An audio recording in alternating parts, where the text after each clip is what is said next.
Welcome to this episode of Threading Thoughts. We will be discussing the craft sector and the challenges it faces.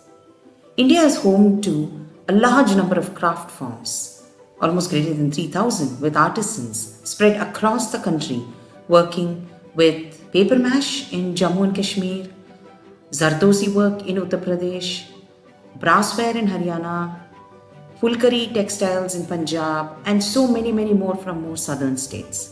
The handloom and handicraft sector in India is the second largest employment provider after agriculture, but it is yet to be formally recognized as a sector and enjoy the benefits and privileges other industries enjoy. However, low pay, lack of exposure, inadequate client coverage, many financial constraints, appropriation, and lack of sustained help and governance plagues the struggling sector.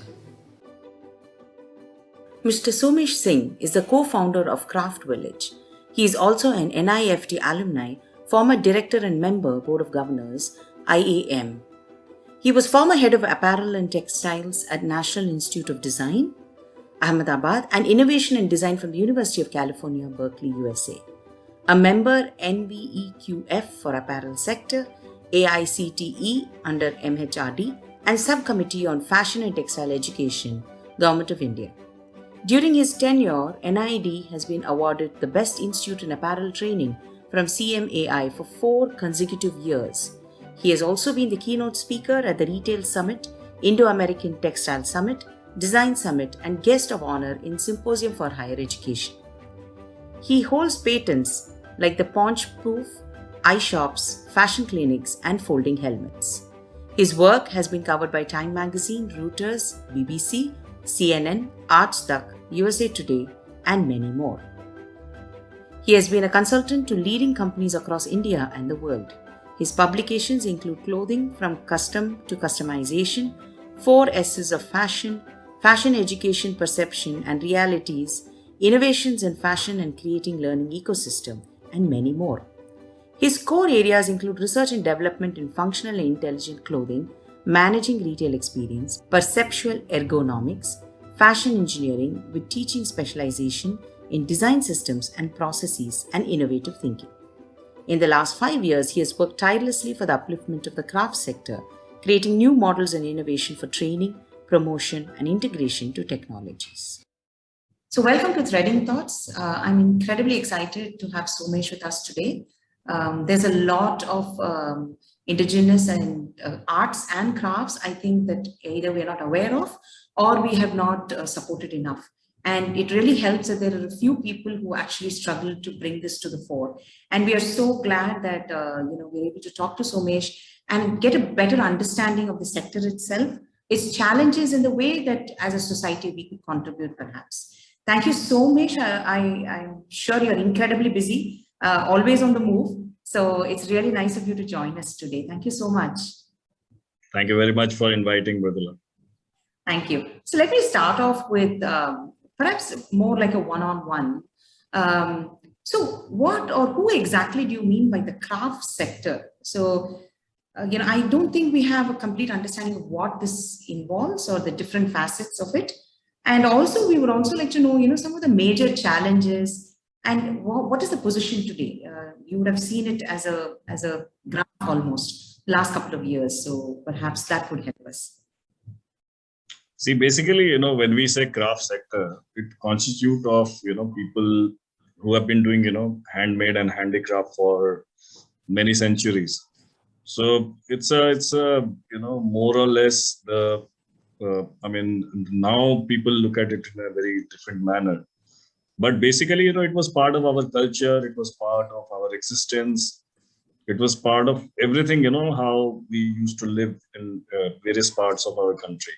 So be it food, be it clothing, be it, the furniture, be it decor, be it, other utility and necessity items, even utensils for the matter, now you have steel and you have all those kind of things. But earlier it was mostly terracotta and other indigenous material which was being used. So everything had actually craftsmanship. And with changing time, with the industrial revolution, the whole gamut of industry based products are industry based things came in, and therefore this become more of a traditional sector, than keeping up a kind of, pace with the modern industrial change. So therefore, I mean, it was always part of our, Indian culture, Indian tradition, and part of our life, frankly. But I mean, because of all the change that has happened over, last 19, 20, 21st century, the entire thing, the entire gamut has actually changed.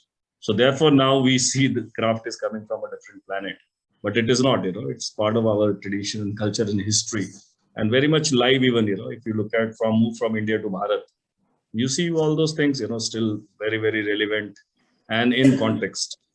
But and surprisingly, the way that is being presented now in urban and global markets, with melas, hearts, and everything, people think, oh, this is something really interesting, rural, etc. So that is how the basic concept is. The another interesting part is that I call it a sector, or many people call it a sector, but this is not a recognized sector. It is not. I mean, if you look at, for example, government's definition of industry, or Right. kind of Absolutely. sectors it has been given, there's no recognition of craft into it. And the surprising point is that it is not being recognized as sector, despite having almost 25 to 30 crore people directly or indirectly engaged into these kind of activities. So we call it sector so that someday all the policy makers are able to hear this Finally voice open their eyes, perhaps, right? on their eyes, and they say, oh yes, we have to wake up, and we have to also make this a sector. But internationally, what has been done interesting thing is that in UK, for example, or Indonesia, or many other countries, craft, art, design, all have been constituted under creative industries. Right. So that's how it has been defined as a sector. But in India, we've not even recognized fashion design. Forget textile design or design as a matter. Forget about craft sector. So Exactly. none of the creative industries has got any attention in India. But let's hope that someday, somebody creative or somebody who understands these industries will come to power, and they say, yes, there is a need for setting up a creative industry, Ministry of Creative Industries, and a good, dignity to these sectors. And therefore, this will become a definition in itself. But at the moment, it is all very, very vague and very unorganized. Absolutely. I mean, so beautifully put, because the craft sector, I'm going to call it sector because I hope at some point people recognize it as a sector. The craft sector was always mainstream, earlier on. And that's what you keep reiterating, that it was part of life itself, the way people lived. The other issue now is that it's become very ancillary. It's no longer a mainstream industry. So the moment it becomes ancillary, then you sort of lose whatever benefits or other advantages that you can get for it. So that itself is very uncomfortable. But the other issue is also, if you don't have a recognized sector, you don't get the support from different government bodies for it as well. So now what happens is it's almost like an orphan sector, right? Or an orphan, craft industry, perhaps, that we can call it. So these challenges are very difficult per se, but from the artisan's point of view, right? Artisans rarely ask for any institutional or government support. And, but COVID has been extremely difficult, more than normal times. So how have they actually coped, to get their industry up and running, to survive above and beyond that? See, basically, one is that artisans have always been asking government, but unfortunately, I think maybe their voice is too less, Not heard. or they are Absolutely. speaking very slow, that it is not reaching to their ears. So, so it's not the point that they are not asking. Absolutely. They are all the time asking, but nobody is hearing. That is a dilemma of the craft sector. The problem is that most of the activities is actually constituted by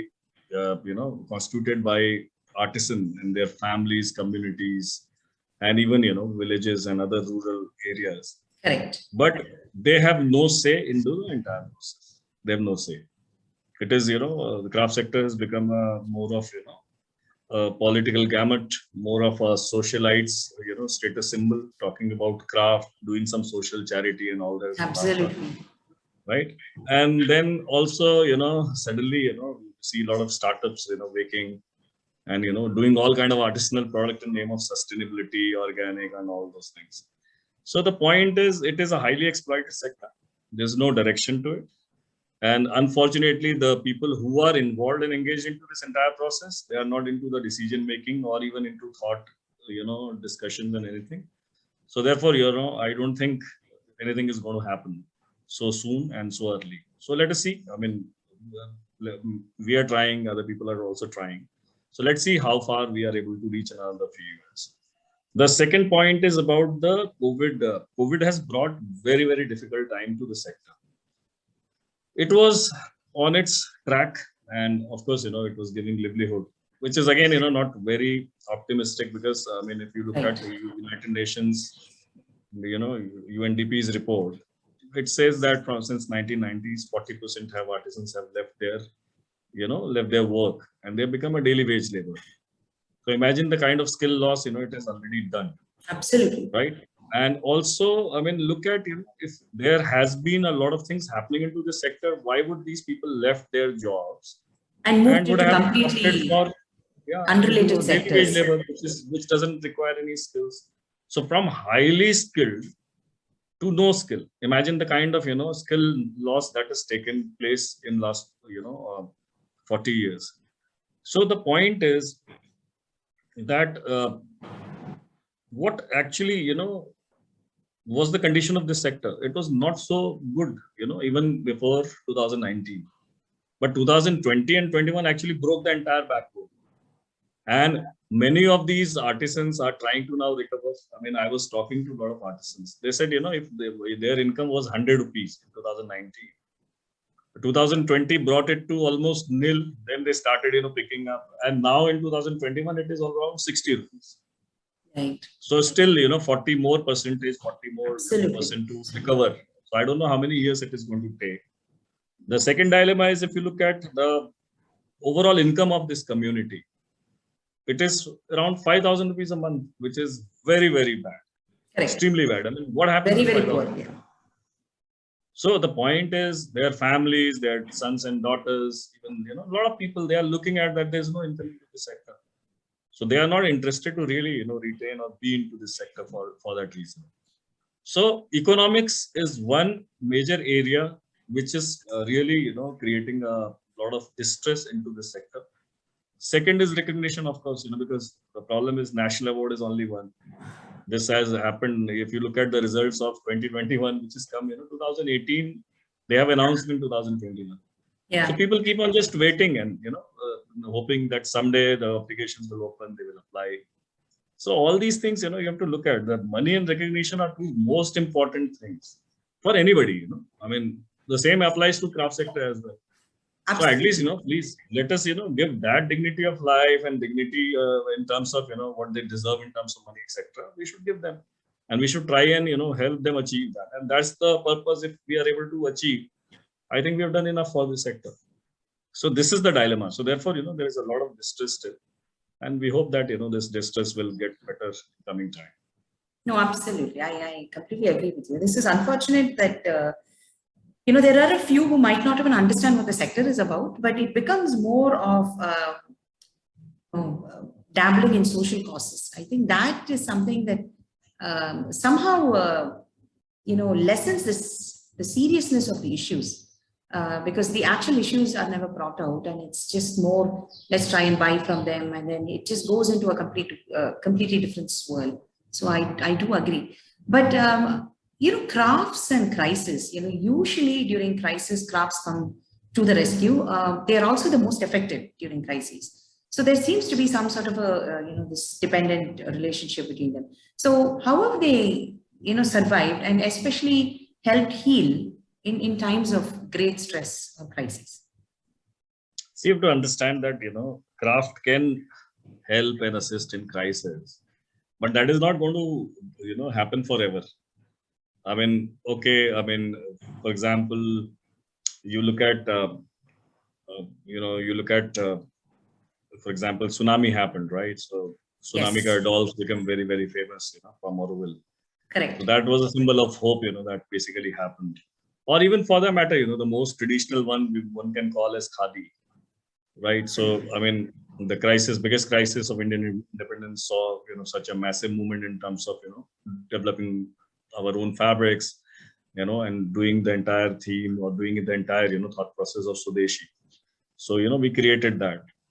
So similarly, if you look at, for example, I mean, in the water crisis in Rajasthan, around Churu district.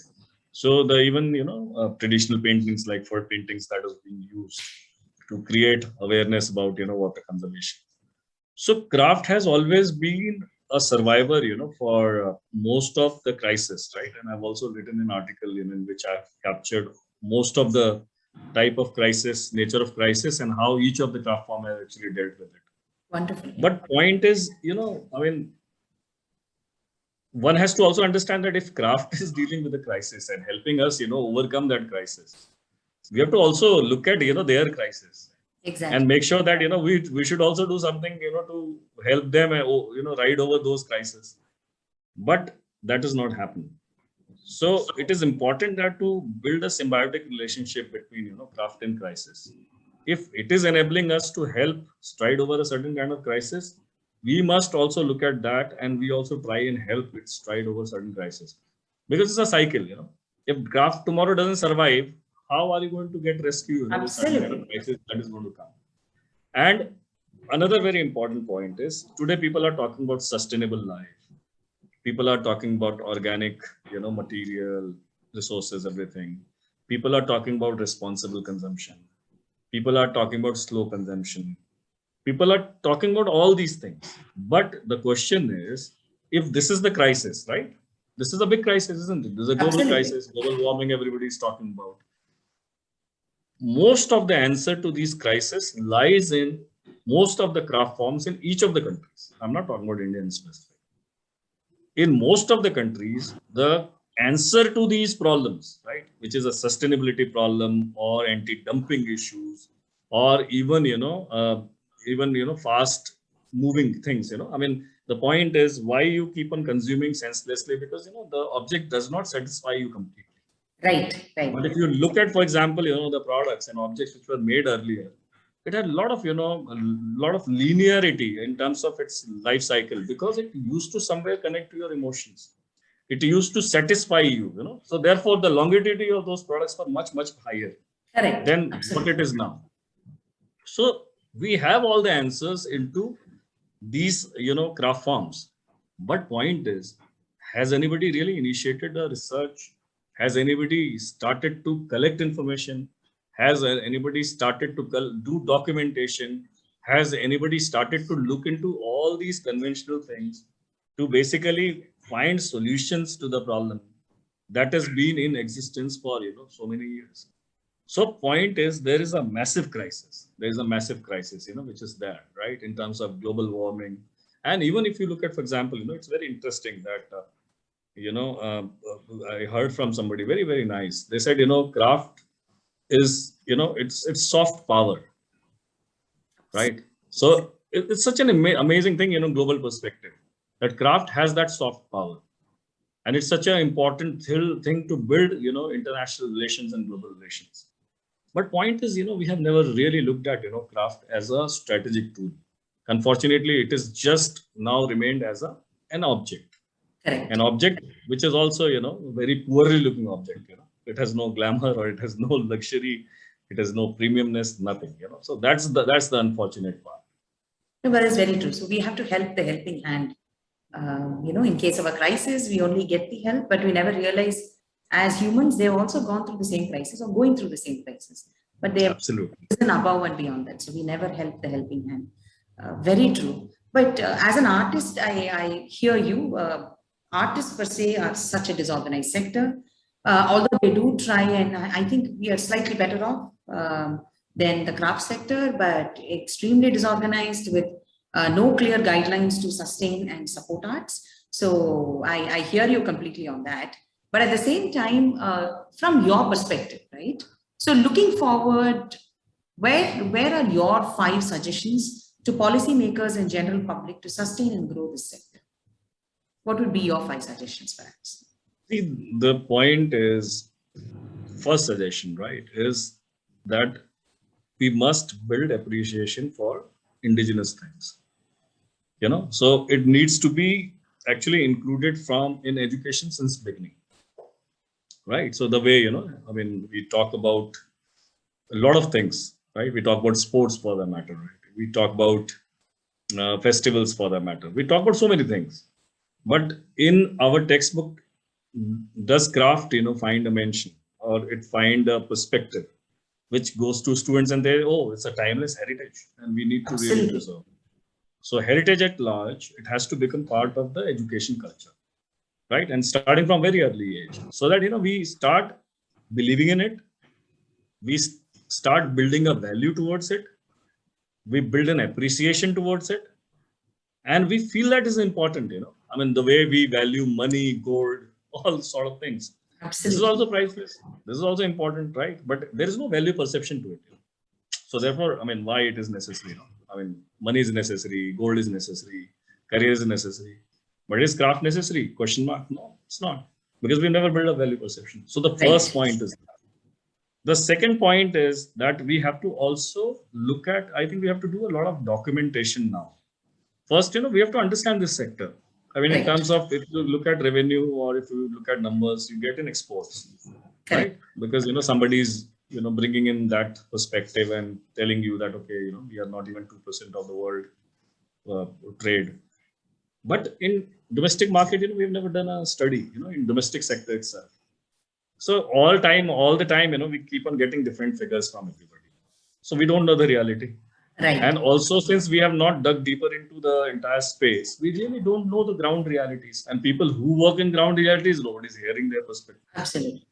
So it's important that we must do a comprehensive study and understand that what is actually the genuine issue of this sector, and how should we really, then build a think tank which can think, and then, a lot of suggestion comes from all the quarters, and that is culminated together in terms of policy. Right. And it's very interesting. For example, Textile Ministry has recently constituted a committee on handloom. Now, point is, the people in there, I don't find, them only to be very meritorious, to do this entire thing. There are so many other people whom we know. I mean, for example, Dr. Dali Koshi, he was the director of NID for 2 terms, and he started his career from handloom. Now, kind of Correct. insights in a way he will have, nobody will have. Absolutely. But And from the he's ground not part of, up. such. He's not part of, such tradition. Rajiv Sethi is there. He's also a guy, a very, very eminent man who's been working into this sector for a long time. Jay Jetli is there. So there are so many people, I mean, the point is, from craft sector, there's nobody. From handloom sector, there's nobody. So the point is, who's going to really make the policy? Correct. So identifying the right stakeholders, right experience, and then bringing those kind of, people together to form a policy will make a lot of sense, than just doing, with some people, who really don't have the understanding and not even the background, Exactly. of I think representation matters. It's very, very it's a important. very important thing. It's a very important thing, because insights ultimately will lead to the, realistic working on the policy. No, I mean, you Absolutely. just can't make it like that. So that is third. The fourth point is that we have to really, create a lot of value front end, right? Because see, everybody's been working back end. Now you go and start teaching, an artisan. I mean, somebody from 700 years of lineage. I mean, what will I teach? I don't have even spent 7 years into that Correct. sphere. But the irony is that I am the person who's teaching them. I mean, for what reason? I mean, this is a completely stupid concept. So the point is, cluster development. In name of cluster development, we have to bring some sense to the entire project. Telling that, is it really relevant that, I mean, these people who have very less understanding of craft, little understanding of design or fashion or textiles, they are going and they are just talking and training, these artisans who have a lineage of 700 years. Absolutely. Let's make some sense. I think we should not do that. Rather, let them do what artisans are doing, because they are doing something which they have full knowledge of, full history of, full Right. aware of the context, insights. We should only begin where they end, and then try and see that how we can really do or add a lot of value to the entire process, right? So let's not get into their space. Rather, let them do what they are doing, and then where they end, then we start big, our thinking, and then we start seeing that, okay, what we should do next. that will Absolutely. then also preserve a lot of authenticity. It is got diluted because we have poked our noses into those process. We have changed Correct. the motives, we have changed the colors, we have changed the process, tools, Correct. everything. Now, as a result, the entire product is now getting changed. So it will not be the same product. No, evolution is fine, but evolution also comes with a lot of sense and understanding. It should not be senseless. Senseless expansion, senseless intrusion into a certain craft. So it is very important that we should be make a lot of sense back end. We should not really destroy that particular I section. mean, which part of the process we get involved in, I think, is more important, right? Not the raw process. Absolutely, It's more absolutely. And these embellishing guys, down the down the stream. So in correct, correct, downstream, I think we tend to, as you correctly pointed out, we tend to go into the upstream where we tell them this is the kind of motives or this is what we like. So slowly their styles or their designs get lost because they've moved correct, to a different sphere. Absolutely. correct, correct.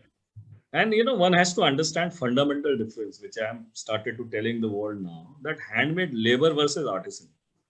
Handmade labor is the guy who you tell what the design is, what the process is, what the product is, and they True. just do it. Versus artisan has their own creativity, their own sensibility, they have their own, entire lineage coming, they have their own cultural understanding. And when they develop all the products, based on what are their experiences, that is true artisanal product. Correct. Right. So the point is, we have treated now everything at par. I mean, we think that, artisans are also handmade labor. Handmade labor is handmade labor. Now, let's Correct. understand the difference and let's not intrude there. I mean, I am very, very against, destruction of heritage and culture without understanding. Please understand it. Then, okay, then it's your choice. But still, once you understand it, you'll never destroy it. Exactly. Correct. So the point is, build at this understanding. Then the last point is that we have to also look at global markets and brand building and everything. See, the biggest problem is Mela Haat Bazaar were relevant at some point of time when it was into villages, right? Because barter system and everything. But city, when you come, or you go to global, places like, for example, New York, you go Tokyo. Now you see that entire place is, the entire place's geography or the entire, urban landscape is totally different. Right. Right. Now, within that landscape, when it is dominated now by malls or with new shopping and retail format, and now even online. Now, the point is, Heart Mela is not the right way of perception.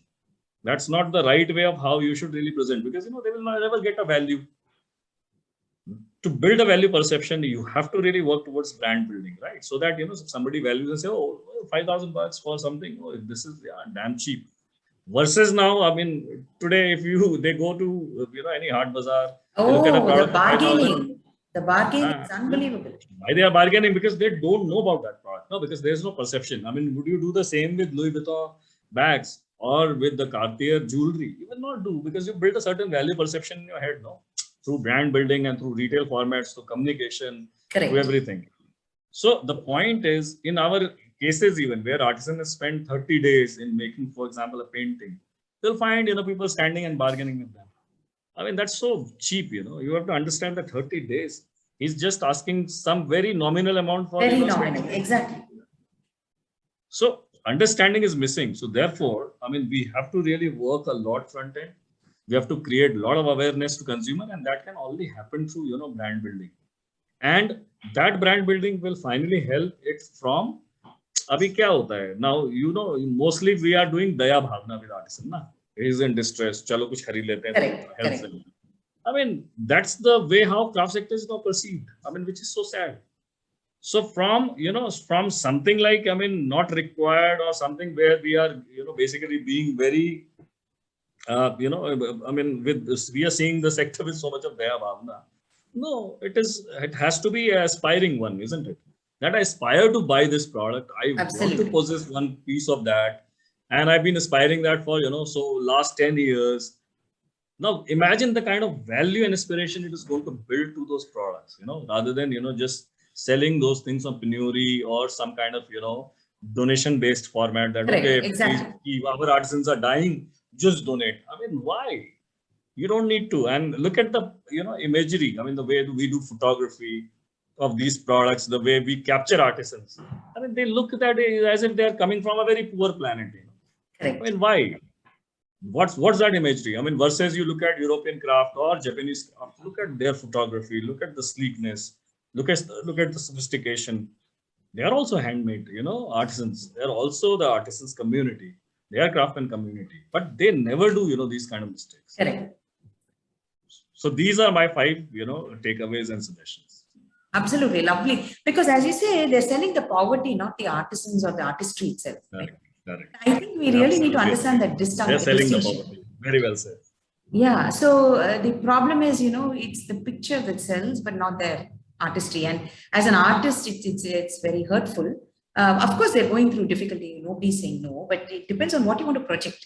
As you said, it's the brand building as well. What is it, the brand that you're building? Is it the fact that they are not able to afford things, or is the fact that their artistry is so alive? I think very, very well captured. Absolutely right. I completely agree that, we are not selling products, but we are selling poverty. Absolutely. And that is something really terrible about, the craft forms. How can they are so rich. I mean, they are richer than even, the richest person on this earth. Exactly. The point is, how have we really projected it?